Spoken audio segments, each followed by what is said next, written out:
ফাতেমা, জাহান্নাম থেকে বাঁচার দোয়া বলো তো। আল্লাহুম্মা আজিরনা মিনান নার।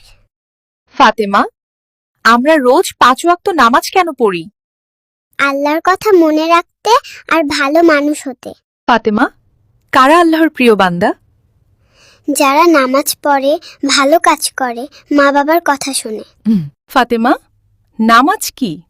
নামাজ হলো আল্লাহর কাছে আমাদের দোয়া। এটা জান্নাতের চাবি।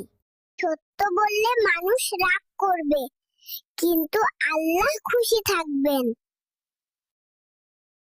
ফাতেমা, দোয়া করার সময় আমরা কি করি? হাত উঠাই, মন দিয়ে বলি, আল্লাহ আমাদের শোনেন।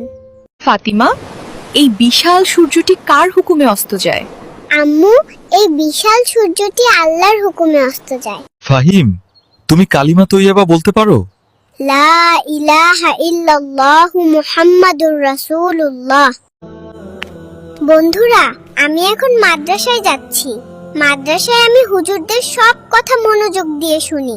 ফাতিমা, এই বিশাল জাহাজটি কার হুকুমে পানিতে ভেসে আছে গা? আম্মু, এই বিশাল জাহাজটি আল্লাহর হুকুমে সমুদ্রে ভেসে আছে। ফাতেমা, হজ কোথায় হয়? হজ মক্কায় হয়, কাবা শরীফে যাই।